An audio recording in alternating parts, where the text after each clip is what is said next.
Amigos de Vea Canal, hoy es 26 de noviembre del año 2015 y es un gusto para mí, gracias por aceptar la invitación aquí a Vea Canal, el canal del pueblo, al licenciado criminológico, criminalista, ¿verdad? Criminólogo, sí. Criminólogo, licenciado Oscar Platero. Muchas gracias. Gracias por estar aquí. Además, capitán del ejército retirado, Así ¿verdad? es. Que creo que es parte de sus pecados mortales en esta Guatemala tan democrática y pro derechos humanos. Discriminación, diría yo, licenciada, ¿verdad? Porque, digamos, prácticamente se está estigmatizando a un sector. Se está criminalizando Así a todos es. los militares. Así es. Y sobre todo se está haciendo una generalización imperfecta, pues, ¿verdad? Yo considero que, digamos, así como en todos los medios hay buenos elementos, hay también malos elementos. Y en este caso los militares no tenemos por qué cargar, digamos, con sanbenitos de algunas personas que incluso están detenidas, pues, ¿verdad? Muy bien. Licenciado Oscar Platero, le voy a hacer preguntas de fondo y muy probablemente un poquito duras. ¿Cómo no? Al hueso, pero se las necesito preguntar para luego cederle inmediatamente que usted nos explique cuál fue la confabulación, si es que usted lo pueda ver así, o qué es lo que realmente se suscitó para que usted no pudiese ejercer algún tipo de cargo en el Ministerio de Gobernación. ¿Cómo no? ¿Qué función tuvo Oscar Platero, durante el conflicto armado? Pues orgullosamente yo soy un soldado, ¿verdad? Yo estuve en diferentes unidades, operando en todos los frentes, combatiendo contra la guerrilla. Fui herido 3 veces, ¿verdad? De muerte 2. Casi, pues. Y básicamente tengo el orgullo de haber servido a mi país y lo continúo haciendo como criminólogo actualmente. Eso quiere decir que a usted lo hirió la guerrilla y usted también respondió hacia ataques. Es que lo que pasa es que es inocente, pienso yo, iluso pensar que, digamos, quienes empuñan las armas, hacen emboscadas, atacan por la espalda, ponen bombas y hacen apología del terrorismo, prácticamente ahora quieren convertirse en angelitos, ¿verdad?, en defensores de derechos humanos, y prácticamente ellos fueron quienes iniciaron el enfrentamiento hace muchos años. Yo he escrito sobre eso profusamente, y prácticamente ellos, en lugar de salir, digamos, a contrarrestar mis libros, que den la cara, yo lo he dicho siempre, y si quiere usted, y si usted nos diera la oportunidad, lo hacemos en directo, ¿verdad? Pero que dejen de estar estigmatizando, y sobre todo, quienes nos atacan en la actualidad son quienes antes lucraban del enfrentamiento desde los diferentes frentes internacionales de las... O desde las diferentes ONGs.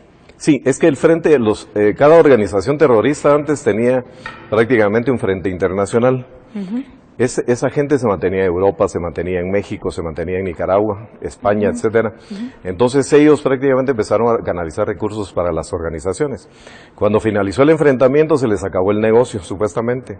Entonces, como ya no tenían estructuras, digamos, guerrilleras a las cuales servir, se ONGizaron, pues, ¿verdad? Crearon sus ONGs y ellos lucran con permanecer con estigmatizar a los militares que los vencimos, y aparte de eso, con mantener vivo el enfrentamiento, pues, ¿verdad? Ok, muy bien. ¿Cuál fue su relación o es su relación con la Fundación contra el Terrorismo? Sí, yo orgullosamente fui vicepresidente de la Fundación. Nosotros somos quienes, argumentando o basándonos en el principio de acción y reacción, salimos en defensa de nuestros compañeros que han sido burdamente acusados con intereses espurios y con montajes, y algunos de ellos han fallecido en prisión, pues, ¿verdad? Entonces, como nadie, prácticamente no había, digamos, el amparo del Estado que los abandonó, luego de haberles servido, digamos, defendiendo a nuestro país y sus instituciones, se organizó la fundación, y prácticamente yo, como historiador y como analista, prácticamente entré a funcionar y a manejar perfiles de estructuras, organizaciones, y más o menos a delatar y a develar cuál había sido la participación de cada quien durante el enfrentamiento. Póngale, por ejemplo, a un Mioño Brenner, su seudónimo era Manolo, ¿verdad? Y él es quien manipula, digamos, ahora el archivo de lo que era la PNC, segundo al mando del EGP, ¿verdad? corresponsable de la bomba del 5 de septiembre de 1980 en el Palacio, y a él no le gusta que se le diga la verdad, pues, ¿verdad? Igual a Cholón Porras, igual a los Stein, igual, etcétera. O sea, digamos, ellos prácticamente ahora quisieran, digamos, que se corriera una cortina, ¿verdad? Y que entonces ellos salieran vestidos de ángeles a seguir engañando a la población, pero eso no puede ser. Todos tenemos un pasado y tenemos que ser transparentes y tenemos que enfrentarlo, pues, ¿verdad? Y no la firma de los acuerdos de la paz finalizó este conflicto y es hora de dejar el pasado en el pasado para que no nos tropecemos en el presente y en el futuro. Yo sí lo creo. Incluso para conocimiento suyo, con algunos exmiembros de la insurgencia, con los cuales yo tengo una buena amistad, sincera, honesta. ¿Ejemplo?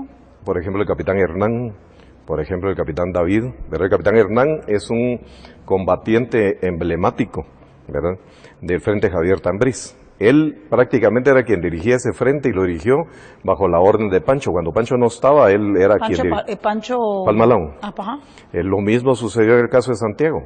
Él dirigió el Frente Unitario durante mucho tiempo, ¿verdad?, de donde sacaron a Sandino en una forma no ortodoxa en algún momento, que llevó solo a pasear, pues, ¿verdad?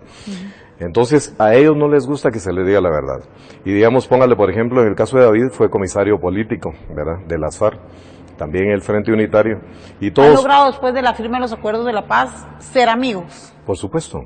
Yo incluso soy muy amigo y espero que toda esta conmoción no afecte, digamos, nuestra visión. Digamos, con el comandante Ruiz, Arnoldo Villagrán Campos, ¿verdad?, quien fue el responsable militar de las FARC durante muchos años. Entonces nosotros los combatientes, quienes combatimos exactamente contra ellos, sabemos que el enfrentamiento no nos lleva a nada. El enfrentamiento marca Era una nuestras guerra vidas. ajena. Así es, dentro de un contexto geopolítico que a nosotros nos llevaron como... Pero que el origen del alzamiento de los militares, aquel 13 de noviembre, Sí. También es genuino, por supuesto. desigualdades guatemaltecas, desigualdades que están más acrecentadas el día de hoy y que no han cambiado. La guerra no cambió la pobreza en el país. Así es. La guerra no cambió los privilegios en el país. O sea, hubo 36 años de conflicto armado, hubo muchas muertes de ambos bandos.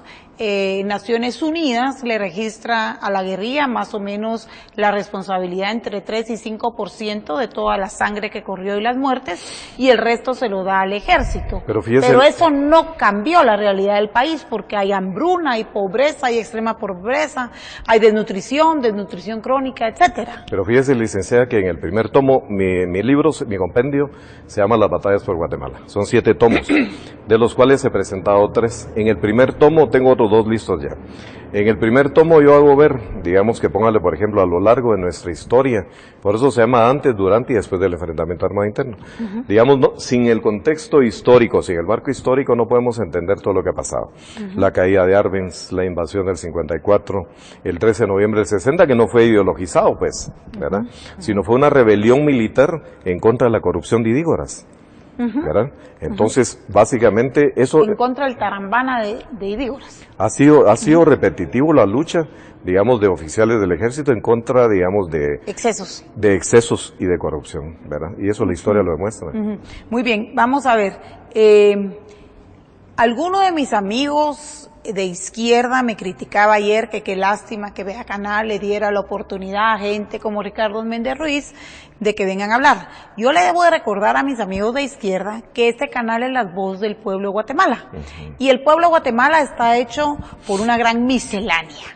Y todos son Guatemala, ¿verdad? Y todos tienen derechos humanos, y toda la verdad no la tiene solo la izquierda. Por supuesto. Y toda la verdad no la tiene el centro, y toda la verdad no la tiene la derecha. La verdad la vamos a encontrar en el conjunto de opiniones, donde se deben de buscar mejores caminos. Así que a mis amigos de la izquierda, solo antes de cederle el uso de la palabra, yo tengo familia militar. Yo creo que yo tengo carácter de un general o de un coronel, porque como que lo llevo en mis genes. Sí, en mis genes va ahí lo de lo militar. A mucho orgullo, Rafael Rothman es mi cuñado y creo que es una persona exageradamente buena, noble, tiene amigos por todos lados, y Rafa, mi cuñado, es Rafa. Mi tío abuela militar, el ingeniero coronel Arturo Páez Bolaños, el papá de mi abuelo, Tomás Núñez Aguilar, un militar con conciencia social que iba a ganar la presidencia de Honduras y lo matan, pero un militar con conciencia social. Perdón, no podemos estar marcando a las personas porque escogieron por necesidad o por vocación una carrera militar, ¿verdad? Sí, fíjese, licenciada. Y para terminar, perdón, Platero, y para terminar, alguien a que la izquierda admira mucho es Jacobo Arbenz Guzmán. No era un civil, mis amores, era un militar hecho y derecho, ¿verdad? Entonces hay que dejar el doble discurso, y con todo mi corazón se lo digo a mis amigos de la izquierda, que este sigue siendo una voz para ellos y para todas las atrocidades que ellos quieran hacer, pero sí es hora de dejar de hacer dinero del pasado y es hora de construir una nación, porque estamos de picada al degolladero. Perdón, señor Platero, no, le cedo el uso de la palabra. Yo le indicaba, digamos, dentro de ello, que pónganle, por ejemplo, solo para acotar, digamos, a lo que usted dice de la participación de militares en áreas de seguridad ciudadana y de seguridad, digamos, estratégica. En los Estados Unidos tenemos el ejemplo. Colin Powell es un general de 5 estrellas, Powell, sí. ¿Verdad?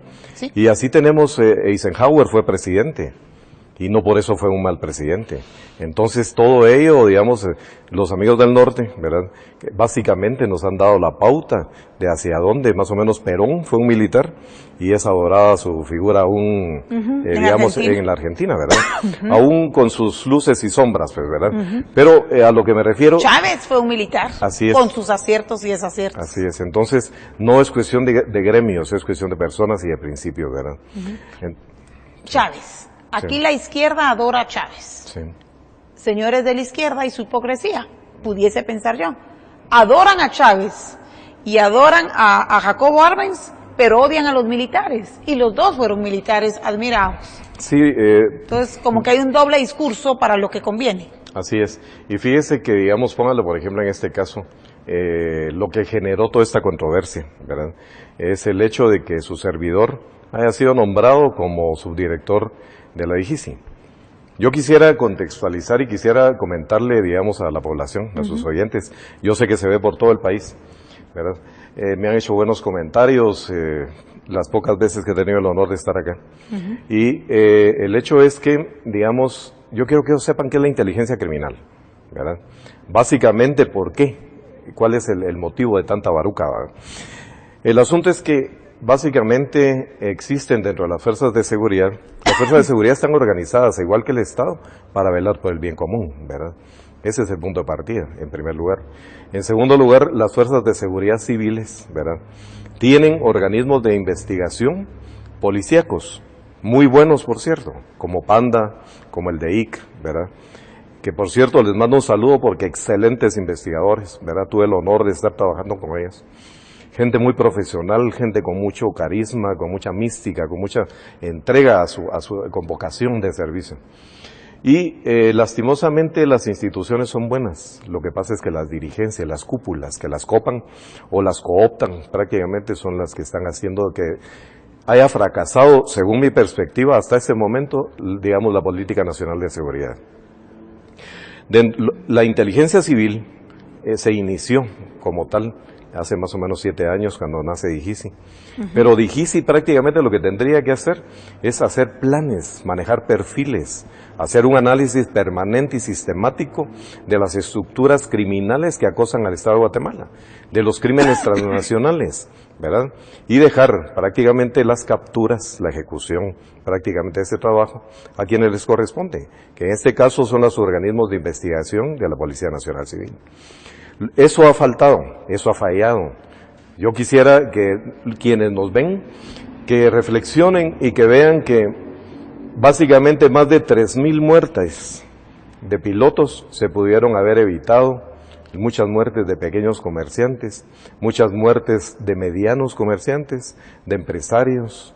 Las empresas no tendrían que estar gastando tanto en seguridad si hubiera una estrategia coherente, ¿verdad?, dentro del marco de políticas públicas para seguridad, Eso ha fallado. Y en este caso, por X o Y circunstancias, yo tengo experiencia criminal, ¿verdad? Porque asesoré, acompañando, por cierto, a muy buenos profesionales, digamos, en algún momento a las fuerzas de tarea de extorsiones y delitos contra la vida. Por supuesto. ¿Durante qué gobierno? Cuando se inició el actual, digamos, gente como Mario Bozós, por ejemplo, un excelente criminólogo, por ejemplo, Juan Pablo Ríos, otro excelente criminólogo, Elías Pumay, por ejemplo. Entonces yo tuve el honor de trabajar con ellos y de reforzar el trabajo, porque quienes hacen el trabajo no se lo puede arrogar nadie, sino que son las estructuras de investigaciones de la PNC. Pero sin embargo, falta algo, sigue faltando algo. Y con la llegada de la actual ministra, mujer valiente, mujer profesional, mujer comprometida con el Estado y con el país. Que también le han querido hacer su camita y su campaña negra para tratar de derribarla, ¿verdad? Porque no es corrupta. Porque antes que a usted se le quiso involucrar a ella en actos de corrupción y que no sé qué, como para hacer el tamiz dentro de la opinión pública y jaque mate. Crear las condiciones, ¿verdad? Sí, sí. Fíjese que, digamos, póngale, por ejemplo, en el caso de ella, yo hice algunas presentaciones hace algún tiempo sobre un plan que yo diseñé para combatir y desarticular estructuras de crimen organizado. Ese plan, esas presentaciones las hice en diferentes niveles y en diferentes estadios, a diferentes grupos dirigenciales. De alguna manera, ese plan llegó a manos de la señora ministra y en algún momento platicamos al respecto. Cuando debemos de recordar, porque es muy importante, que ella cuando tomó posesión, una de sus primeras medidas fue, relevar a la cúpula de la PNC. Eso parece que nadie lo toma en cuenta. Esa medida fue valiente. Y ahora tenemos a un excelente director de la PNC. Pues yo pienso que ha mejorado la situación de alguna manera. Pero sin embargo eso está en las sombras, ¿verdad? Entonces debe contextualizarse para que todo el mundo entienda que al haber quitado también la cúpula de la IGICI fue porque hay un foco de corrupción. Yo en el poco tiempo que estuve ahí, que por cierto le envío un saludo, digamos, a todos los integrantes de la IGICI. ¿Cuánto tiempo estuvo ahí? 10 días aproximadamente, ¿verdad? Pero yo ya empezaba a destapar y ellos percibieron que yo me iba a enterar de todos los faltantes y de todo lo que está pasando ahí. Entonces yo prácticamente a través de usted inicio a hacer una denuncia, ¿verdad? Más que todo en los medios de comunicación, porque la voy a contextualizar cuando ya tenga los pelos de la burra en la mano, ¿verdad? Pero yo quisiera que el señor presidente entendiera de que tanto él como el gobierno que venga, como cualquiera, va a tener que enfrentar a esa bestia de la corrupción que está enquistada dentro de los organismos de seguridad, pero está enquistada a nivel de cúpulas. Pero yo creo que esa corrupción también pudiese estar enquistada dentro de medios de comunicación. Por supuesto.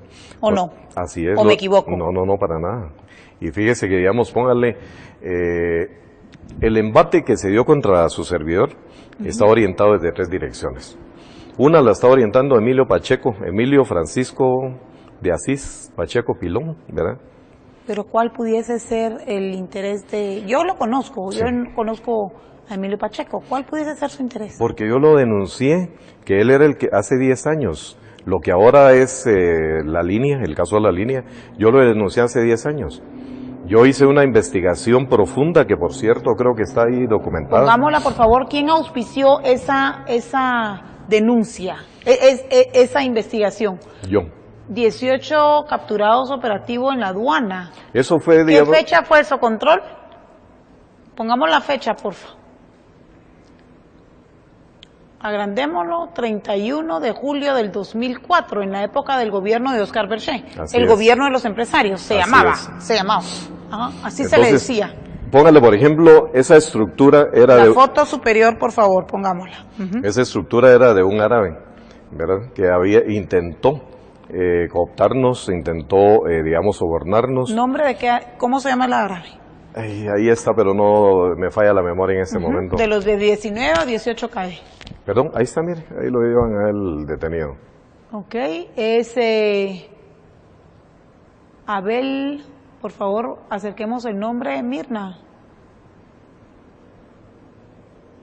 Hamdi Abel. Candy Abel. Él, cuando nosotros lo detuvimos, que estaba él, circundando, la aduana, prácticamente él había intentado penetrar a uno de mis agentes que estaba en el perímetro y le ofreció 100,000 quetzales de entrada por sacar un contenedor que estaba en comiso.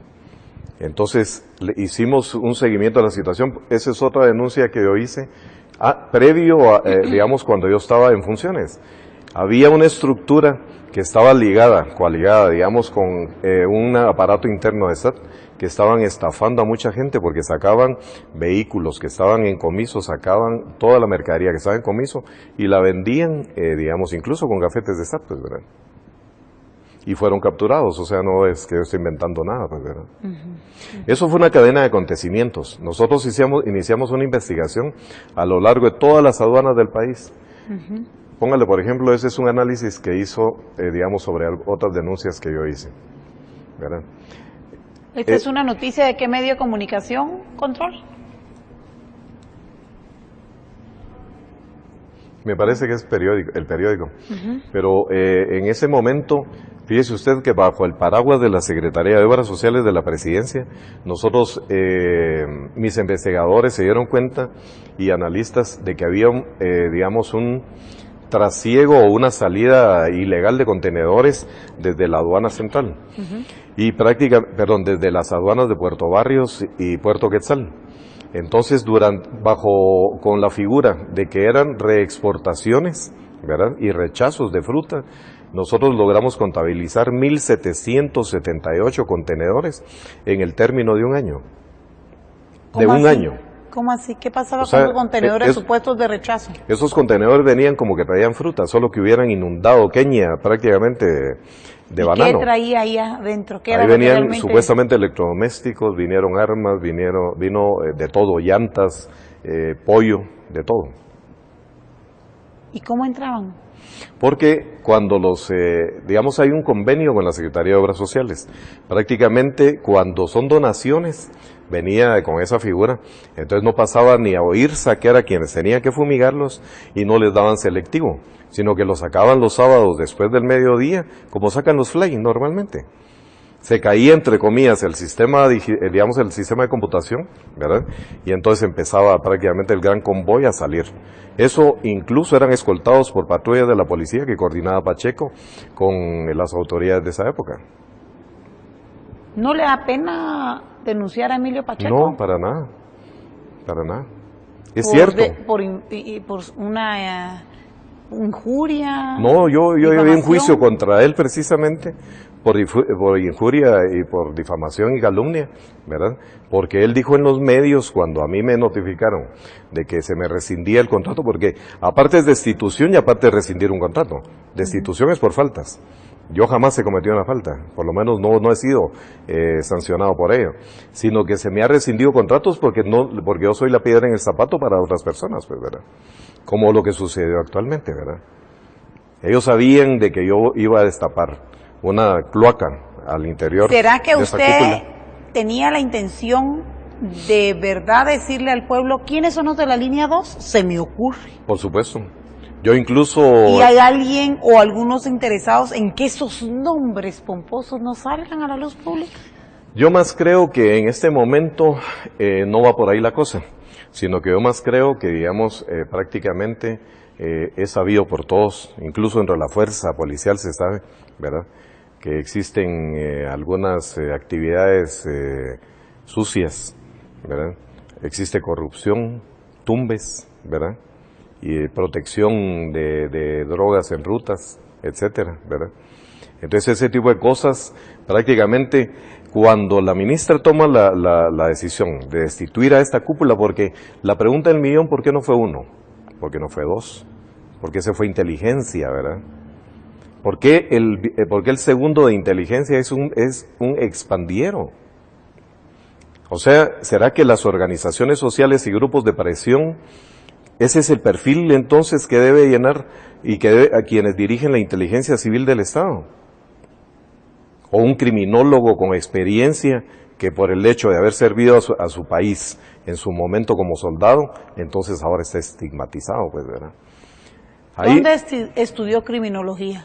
En la Argentina, en varias oportunidades, hice varios cursos en la Escuela Superior de Inteligencia de la Argentina. Estudié también con la Gendarmería, estudié también en algunas academias de Estados Unidos y finalicé mis estudios en la Universidad de Catamarca. Perdón que interrumpí. O sea, ¿sabe de lo que más o menos está hablando? ¿Sabe? Por supuesto. Okay. Incluso estoy escribiendo un libro. ¿Un pandillero no puede ser entonces jefe de inteligencia? Por supuesto que no. Para mí, no. O sea, él tiene derecho a rehabilitarse, pero ¿y sus nexos? ¿Será que lo rompió? ¿A qué intereses sirve? ¿Será que estos grupos de presión pretenden ocultar eso? ¿O qué pretenden ocultar? Cuando me habla de un pandillero, ¿es literalmente un pandillero? Sí. Alguien que se tatúa el cuerpo y que tuvo un pasado dentro de una organización de estas, para mí es un pandillero. Solo que le antepongo el ex, ¿verdad? ¿De alguna de las maras? No le podría especificar, pero sí el perfil definitivamente no es el de un funcionario de inteligencia, ¿verdad? Ok, muy bien. Sigamos adelante. ¿Cómo no? Entonces le decía, digamos, básicamente, Pacheco... ¿Qué más se dio en el gobierno de Óscar Berché? Porque es el gobierno de Óscar Berché del que estamos hablando. Así es. Yo intuyo que desde ese entonces ha venido replicándose una estructura dentro de las fuerzas de seguridad que se coaligó con el crimen organizado. Y eso no era solo en el ámbito de Guatemala, era en el ámbito de El Salvador también.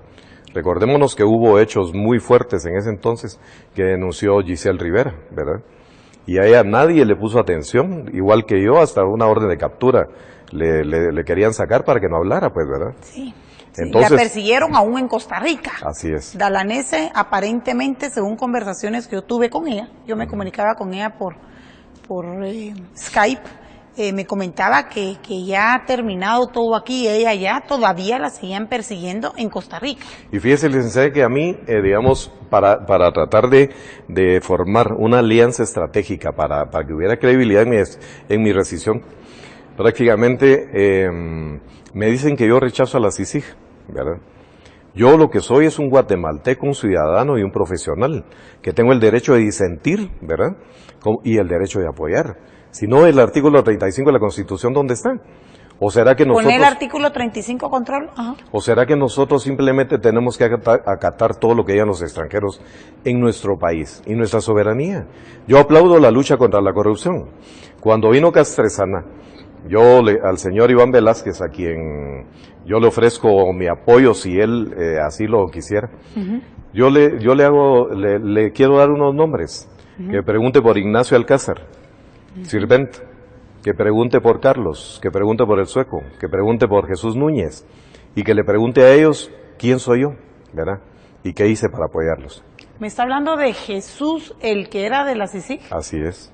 Lo conocí. ¿Español? Sí, así es, de la Guardia Nacional Española. ¿Delgado, alto, de pelo negro?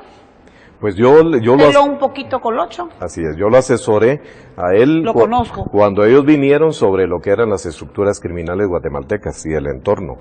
Y lo hice ad honorem. Eso ellos lo pueden constatar. Jesús ya no está en el país. No, él se fue a España. Y cuando se fue Jesús, prácticamente finalizó mi relación. Desde hace como 4 años se fue. Así es, y finalizó mi relación con CICIG. Pero eso, o sea, todo tiene luces y sombras. Lo que no acepto yo es que se me quiera estigmatizar, ¿verdad? Solo por el hecho de disentir. Y si ven ustedes, digamos, la publicación... ¿Y su libertad de pensamiento no existe entonces? Por supuesto. ¿Cree usted? No, y hoy... ¿Está siendo violentado? Así es, y la defiendo. Y mi libertad del trabajo también, mi derecho al trabajo, ¿verdad? O sea, solo por el hecho de pensar diferente, se me está sancionando sin darme la oportunidad de demostrar, digamos, cuáles son mis capacidades, pues, ¿verdad? Yo no sé qué pensar, y no puedo juzgar, pero la página 4 del periódico El Periódico y parte de las 5, el bufete que surgió de las entrañas de la CICIG, habría que realmente investigar porque estos 2 ticos de nombre Cristian, se fueron de ahí. Tal vez les dio la gana, están casados con guatemaltecas, tienen el derecho. O tal vez podemos pensar que algo no está funcionando bien. No sé. El pueblo de Guatemala, quien apoyó el experimento, debe investigar. Puede ser que algo esté mal, o puede ser que todo esté perfecto. Y fíjese no sabemos. que Pongamos esas páginas, por favor, página 4 y 5 del periódico El Periódico el día de hoy. como le repito, yo apoyo la lucha contra y la aplaudo. ¿Y quién no va a apoyar la lucha contra la corrupción? Ahora, Imagínense ustedes, solo que estemos locos. Sí, ahora lo que sí es cierto también es el hecho de que, digamos, prácticamente no pueden ellos venir a presionar al Estado para que el Estado ponga aquí, en las instituciones estratégicas a la gente que ellos quieran. ¿Y dónde está nuestra soberanía? No, ese no es parte del mandato. Aquí hay que recordar que ellos tienen un mandato. Así es. ¿Verdad? Sí. Yo creo que esta historia que sacó el periódico hoy le faltan algunos puntos y unas comas. Yo me entenderé de esta historia el día viernes de la semana pasada en un desayuno mío que tuve, que fui invitada. Entonces yo creo que aquí todavía faltan cuestiones que están incompletas dentro de esta noticia. Pero no. Gracias por la noticia, periódico El Periódico. Bueno, yo le decía, digamos, de que aquí hubo colisionaron diferentes intereses. Póngale en el caso de los grupos de presión, por decirle algo, yo le pregunto a la señora, una de las grandes mentiras que aparece ahí. A mí se me ha tildado, y eso es un abuso, es una ofensa, hasta de violador, en ese pasquín, digamos, del peladero. Dicen ellos que yo iba a los colegios a esperar que salieran patojas Sí, eso para dijeron violarlas. el domingo. Entonces yo reto a quien esté atrás del peladero para que venga aquí si usted quiere y que me diga a mí en dónde fue y en qué momento fue eso, ¿verdad? Si no, ellos están cayendo en un... Esta fue la noticia del domingo. Sí. Pero como nadie se hace responsable de lo que sale en el peladero, entonces, ¿a quién se podría invitar a un programa? Por ejemplo, ¿se le ocurre algún nombre? Mire, a mí no me consta, pero a mí, mis fuentes me dicen que es el señor Julio Godoy quien podría estar atrás de esto, ¿verdad? Un alto, moreno, fornido, que le dicen el tío Julio. Pues mire, yo ni siquiera tengo el gusto de conocerlo, pero lo que sí sé, ni me consta que sea cierto, pero lo que sí sé es que él se molestó mucho por mi presencia en un área que posiblemente le interesaba a él o para uno de sus acólitos. Pero sí me causa duda, digamos, tanta enjundia, digamos, para ¿Algún eso. día usted esperó a una jovencita y violó a una jovencita, señor Platero? Soy incapaz. En primer lugar, cuando era joven no necesitaba ese tipo de porquerías. Y en segundo lugar, quienes me conocen saben quién soy yo, ¿verdad? Eso es difamación de lo más bajo, ¿verdad? Es asqueroso. Y asqueroso, eso solo es un reflejo de quienes están defendiendo sus intereses y que pretenden descalificarme para que mis denuncias, para que mis hallazgos pierdan credibilidad. Ok, ¿verdad? ha pedido derecho de respuesta a José Rubén Zamora como presidente del periódico El Periódico. Fíjese, licenciada, que a mí me gusta documentar todo. Así como lo he hecho en mis libros, yo estoy haciendo un compendio, digamos, de todo lo que se ha dicho y lo voy a documentar. ¿No teme por su vida? Pues mire, de todos modos, mi vida está en manos de Dios, ¿verdad?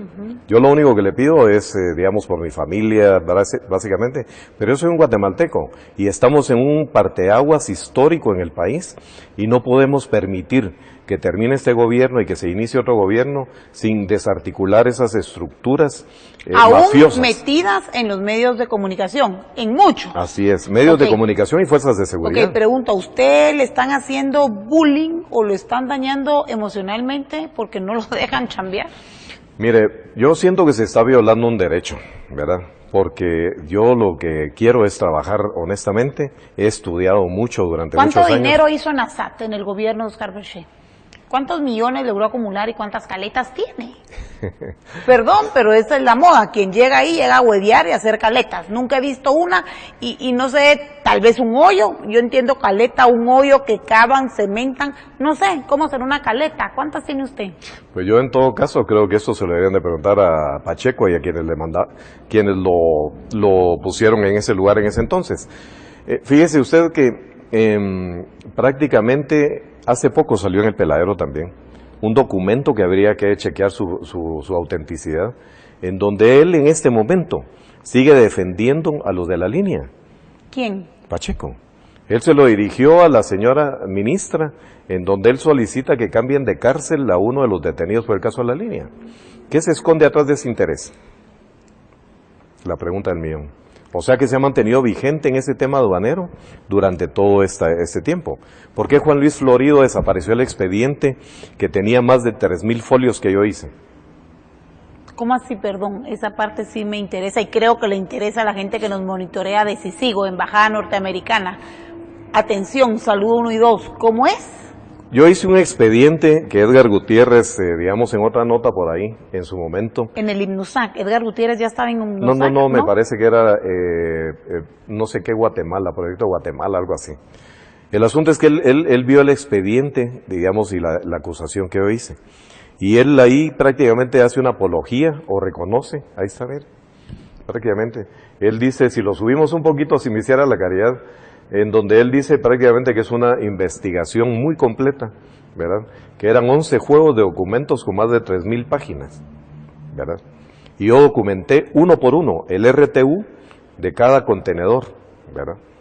Que eran 1,778. Y prácticamente ese file fue desaparecido. ¿Por qué? ¿Quién desapareció eso? Eso es un delito, desaparecer eso. Por una supuesto. denuncia. ¿Quién lo hizo?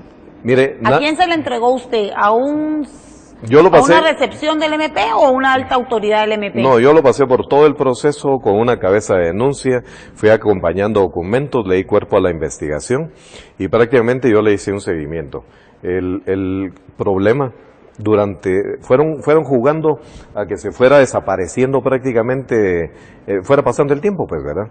La táctica de desgaste tradicional. Entonces, en su momento yo le hice seguimiento, lo pasaron a varias fiscalías hasta que lo mandaron a archivar, como otras denuncias que he hecho, pues, ¿verdad? ¿Usted tocaba familias fuertes, potentadas del país? Mire, yo no estaba atacando a nadie, a ninguna familia en particular. Yo lo que estaba diciendo, mencionando, era el nombre de Ricardo Ortiz Altenbach, ¿verdad? Que era el ministro, que era el yerno del presidente. Ahí se mencionaba al hijo del presidente, a Oscar Bechet, hijo, ¿verdad? A Carolina Roca, sí, a Chox, a Carolina Roca, de Obiols, más todos los responsables de las aduanas. Póngale, por ejemplo, nosotros teníamos clasificado y es chivo para la CICIG, incluso ahorita para la línea. ¿Por qué no le han entrado prácticamente a las zonas francas? Tenemos más de 23 zonas francas alrededor de la capital. Siguen pidiendo privilegio a los nenes y retamos al Congreso de la República que hoy no aprueben más privilegios en este país, ni uno más, que paguen como simples mortales. Todas las reexportaciones, entre comillas. Sí. Por ahí hay otro documento que yo traje de denuncias que la falsedad de la devolución del IVA. Así de es. lo que exporté y no exporté ni purísima madre. Por ejemplo, ¿usted sabe de eso? La evolución. Los nenes que hoy brincan porque quieren 50 años más de privilegios. La evolución del crédito fiscal, ¿verdad? Que es montaje muchas veces, ¿sí? Póngale, por ejemplo, en el caso de los fly. ¿Qué es fly? Lo que sucede es que, digamos, póngale, cuando zarpa un vapor, digamos, de puerto en Europa, Estados Unidos, hace una declaración, hace un bill of landing, ¿verdad? Entonces, prácticamente ahí declara cuántos contenedores vienen, pero de casualidad, casi siempre, a última hora suben unos contenedores. Estos contenedores vienen a Guatemala y aquí hay un negocio que está repartido entre lo que es la portuaria, o sea, el Ministerio de Comunicaciones, y la SAT, ¿verdad? Entonces hay puertas, las famosas puertas de toda la vida, ¿verdad? Que se abren los sábados en horas de la noche o después cuando se cae el sistema, ¿verdad? Y prácticamente canalizan a todos los que no están, digamos, dentro del esquema de corrupción, a los mortales, por decirlo así, los canalizan por las puertas, a los otros los sacan, digamos, privilegiadamente. Esos son fly porque no aparecen dentro del sistema de informática. Yo incluso hice una denuncia de que Carolina Roca,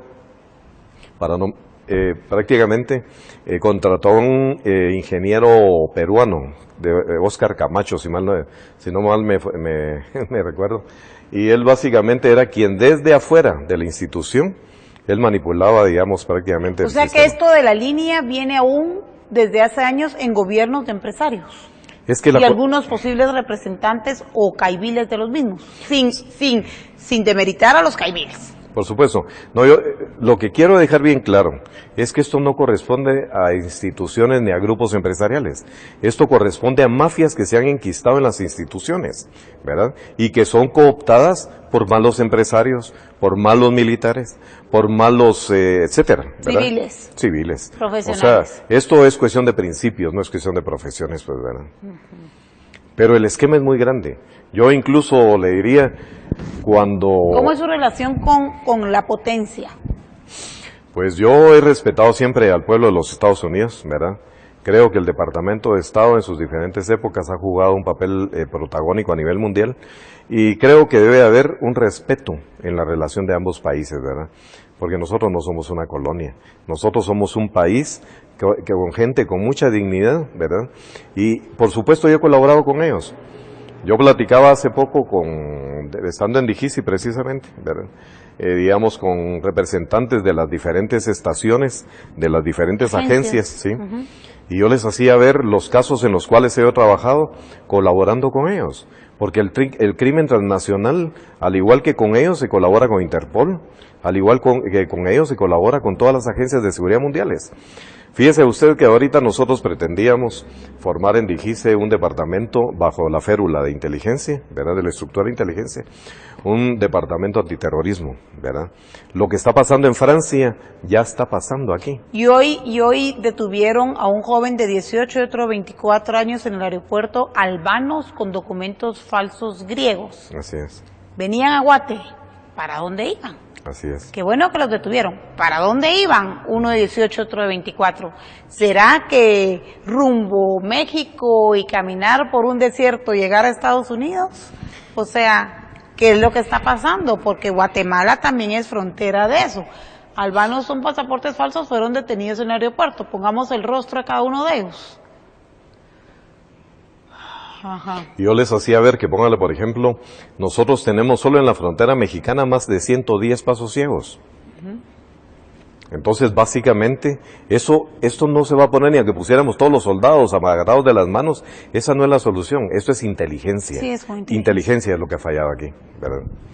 Y lógicamente, modestia aparte, ellos, quienes me atacan, supieron de mi experiencia y sabían que yo iba a destapar un montón de ollas que a ellos no les conviene, pues, ¿verdad? Algo más que quiera decir, porque yo le estoy cediendo el uso de la palabra para que usted también diga la otra parte de la verdad, no solo se haga una verdad con 2 o 3 diferentes medios de comunicación y algunos que otros canales de televisión.